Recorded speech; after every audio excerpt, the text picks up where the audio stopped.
नमस्कार बच्चों, कैसे हैं आप सब। आज हम अपनी हिंदी की पाठ्य पुस्तक के पाठ 3 बुद्धि बड़ी या पैसा का अभ्यास कार्य करेंगे। बच्चों, पहले हम मौखिक प्रश्न करते हैं।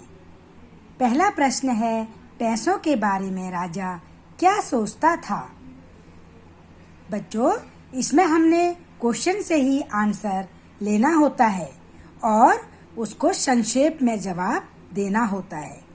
तो क्या बोलेंगे हम? पैसों के बारे में राजा यह सोचता था कि दुनिया में धर्म, कर्म, स्त्री, पुत्र, मित्र, सखा सब पैसे से ही है। दुनिया के सारे कार्य पैसे से ही चलते हैं। बच्चों, दूसरा प्रश्न है, रानी के सामने धूर्तों की दाल क्यों नहीं गल पाती थी। रानी के सामने धूर्तों की दाल इसलिए नहीं गल पाती थी क्योंकि वह बुद्धिमती थी। तो हम इसको एक वाक्य में ऐसे भी बोल सकते हैं कि बुद्धिमती होने के कारण। अगला है, राजकुमारी चौबोला क्या प्रण था। राजकुमारी चौबोला का यह प्रण था कि उसे शतरंज में हराने वाले व्यक्ति से ही वह विवाह करेगी। अगला प्रश्न है, रानी ने राजकुमारी चौबोला को किस खेल में हरा दिया। इसका उत्तर होगा, रानी ने राजकुमारी चौबोला को शतरंज के खेल में हरा दिया। अगला है, राजा को क्या देखकर अचंभा हुआ। राजा को यह देखकर अचंभा हुआ कि रानी ने अपनी बुद्धिमता से बिना पैसों के औषधालय, यानी कि औषधालय का मतलब क्या होता है? Medical store. हाँ, इंग्लिश में हम इसको मेडिकल स्टोर बोलते हैं। पाठशाला यानी कि विद्यालय, अनाथालय यानी कि जहाँ अनाथ बच्चे रहते हैं जिनके माता पिता नहीं होते, या जो लोग घर से बेघर होते हैं उन लोगों के लिए घर, है ना, आदि बनवा दिए थे। तो बच्चों, ये प्रश्नों के उत्तर आपने संक्षेप में लिखने हैं, लिखने नहीं है, इनको सिर्फ पढ़ना है। ये मौखिक प्रश्न है, ठीक है। चलिए अब अगला प्रश्न, पेज नंबर 26 पर आइए। देखिए, अर्थ ग्रहण संबंधी प्रश्न। इसमें आपको विकल्प दिए गए हैं, उसमें आपने सही चिन्ह लगाना है।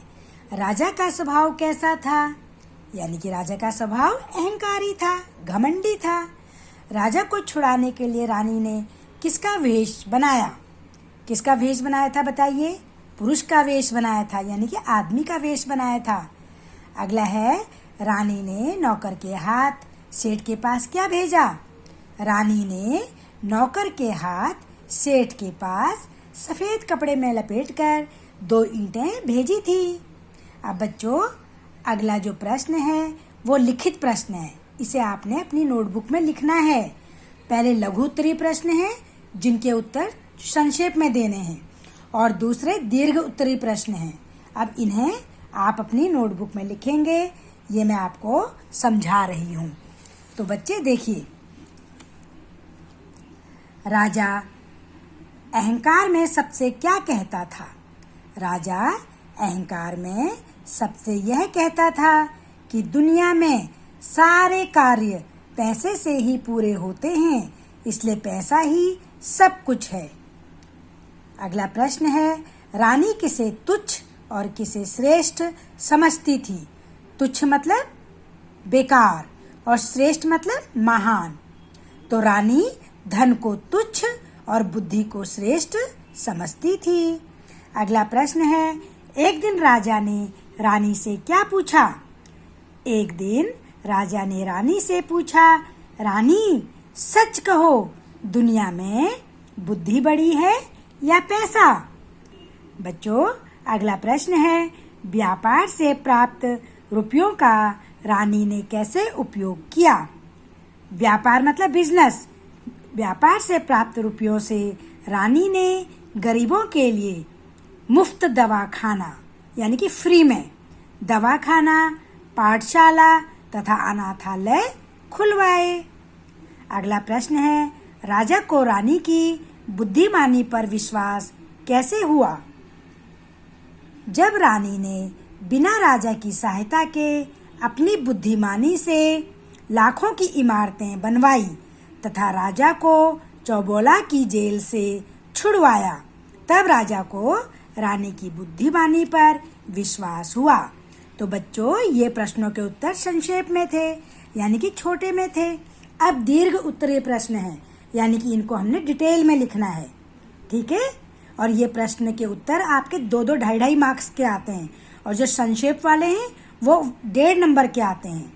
तो ध्यान रखिए, 1.5 नंबर के जो प्रश्नों के उत्तर होते हैं वो संक्षेप में होते हैं, और जो 2.5 नंबर से 3 नंबर के होते हैं उनके उत्तर डिटेल में, यानी कि दीर्घ रूप से लिखने होते हैं। बच्चों, पहला प्रश्न है, रानी को राजा की किस बात पर गुस्सा आया और फिर उसने क्या किया? रानी के मुंह से पैसे की निंदा सुनकर राजा को बहुत गुस्सा आया। उसने बिना आर्थिक सहायता दिए, यानी कि कुछ भी पैसा नहीं दिया रानी को नगर से बाहर एक मकान में रख दिया। यानी कि बच्चों, रानी को एक पैसा राजा ने नहीं दिया, ना ही कुछ सहायता की उसकी, और बल्कि जो उसके शरीर में जेवर थे उन जेवरों को भी उसने उतरवा लिया था। तो क्या कहेंगे? तथा रानी के शरीर से सारे जेवर भी उतरवा लिए थे। जेवर मतलब गहने।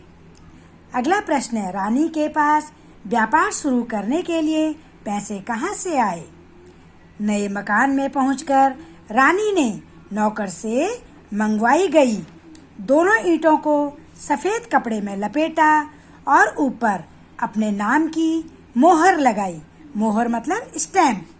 और नौकर के हाथों उसे अपनी धरोहर के रूप में धन्नू सेठ के यहाँ भेजा तथा बदले में 10,000 रुपये मंगवाए। इन रुपयों से रानी ने व्यापार किया और थोड़े ही दिनों में इतना धन कमा लिया कि सेठ के रुपये भी चुका दिए तथा काफी धन बचा भी लिया। इस तरह रानी ने अपनी बुद्धिमानी से व्यापार शुरू करने के लिए रुपयों का प्रबंध किया। अगला प्रश्न है, देशाटन मतलब घूमने, है ना, भ्रमण के लिए जाते समय दोनों ठगों ने राजा से रुपये कैसे ठग लिए? बच्चों, एक काने ठग ने अपनी एक आंख राजा के पास 2,000 रुपये में गिरवी मतलब उधार रखने की बात कही, और अपनी आंख वापस मांगने पर नामी के डर से राजा ने उसे जैसे तैसे 4,000 रुपये दे दिए। इसी तरह दूसरे ठग ने अपना कान राजा के पास गिरवी रखने की बात कही और अब उसे वापस मांगने लगा। परेशान राजा ने उसे भी रुपया देकर विदा किया। इस प्रकार दोनों ठगों ने राजा से रुपये ठग लिए। अगला प्रश्न है, राजकुमारी द्वारा राजा को भेजी चिट्ठी में क्या लिखा था? राजकुमारी द्वारा राजा को भेजी गई चिट्ठी में विवाह की शर्तें लिखी थी। अंत में यह भी लिखा था कि शतरंज के खेल में हारने पर तुम्हें जेल जाना पड़ेगा। लास्ट प्रश्न है, रानी ने दोनों ठगों को कैसे सबक सिखाया? काने ठग के द्वारा अपनी गिरी आंख को वापस मांगने पर रानी ने उसे दूसरी आंख निकालने को कहा ताकि उसके वजन की आंख खोजकर उसे दी जा सके। इसी तरह कटे हुए कान वाले ठग से मिलान करने के लिए उसका दूसरा कान भी मांगा। ठगों ने अपने आप को फंसा देखकर, यानी कि अपने आप को रानी की बातों में फंसता हुआ देखकर रानी को 4-4 हजार रुपये देकर अपना पिंड छुड़ाया मतलब अपनी वहां से जान बचाई। तो बच्चों, आशा है आपको ये लिखित प्रश्नों के उत्तर अच्छी तरह से समझ आ गए होंगे। अब अगला प्रश्न है व्याकरण बोध। इसमें क्या करना है? निम्नलिखित वाक्यों में रेखांकित मतलब जो रेखा खींची है जिसके नीचे, जैसे राजकुमारी के नीचे रेखा खींची है तो उनके लिंग बदलने हैं। आपको पता है लिंग क्या होता है? जिससे हमें स्त्री जाति या पुरुष जाति का बोध होता है, उसे हम लिंग कहते हैं। तो इन वाक्यों को दोबारा लिखना है लिंग बदल के। जैसे राजकुमारी है, राजकुमारी का क्या होता है? राजकुमार। तो राजकुमारी को महल में बुलाया गया, यानी राजकुमार को महल में बुलवाया गया। आगे है सेठ ने नौकर को बुलाया। सेठ का लिंग क्या होगा? स्त्रीलिंग, सेठानी। सेठानी ने नौकर को बुलाया। अगला है घोड़ा तेज दौड़ता है।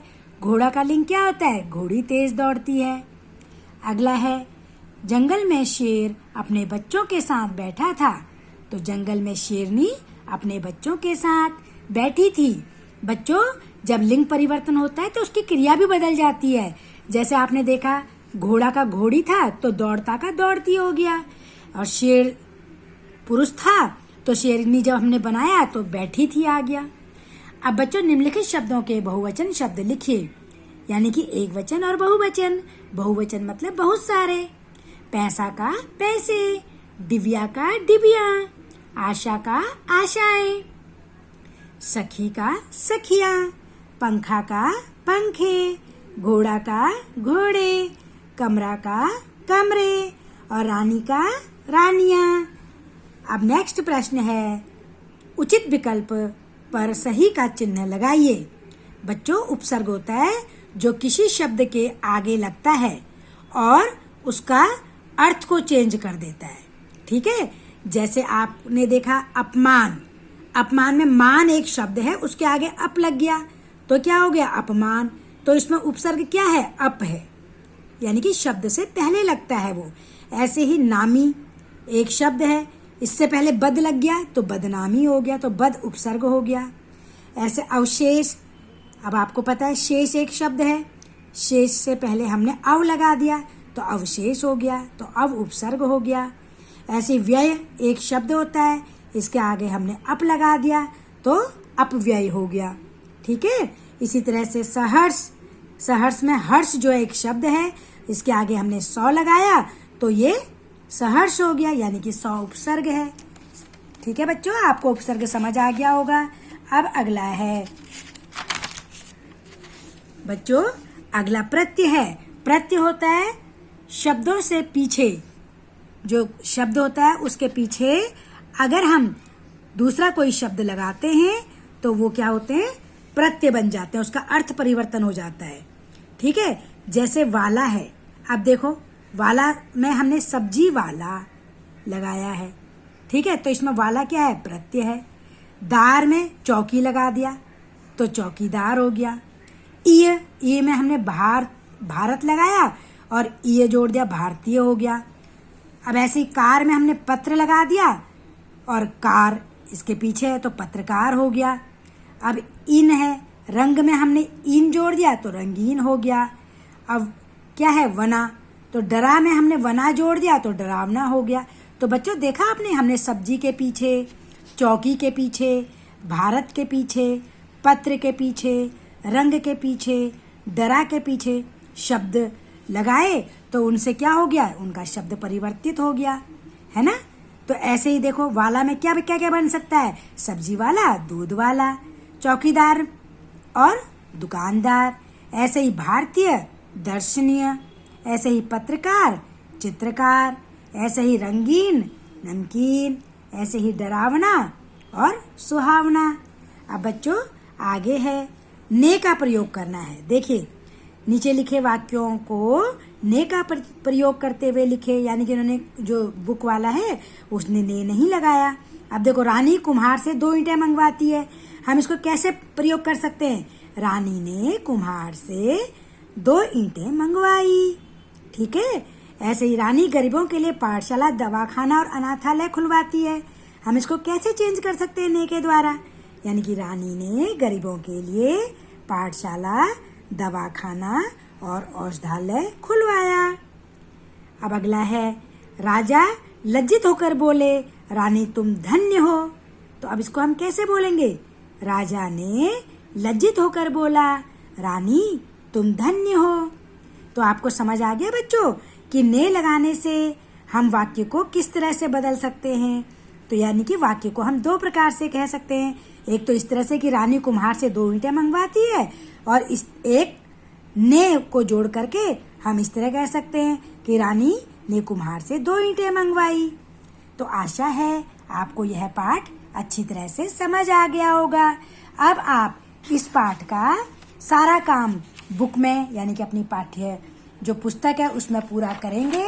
लेकिन जो प्रश्न 3 है, प्रश्न 3 के लिखित और दीर्घ उत्तरीय प्रश्न, उन दोनों को, लघु उत्तरीय और दीर्घ उत्तरीय, उन दोनों को आप अपनी हिंदी की नोटबुक जो आपकी टेक्स्ट बुक है उसमें सुंदर सुंदर राइटिंग में एक एक लाइन छोड़ के पूरा करेंगे।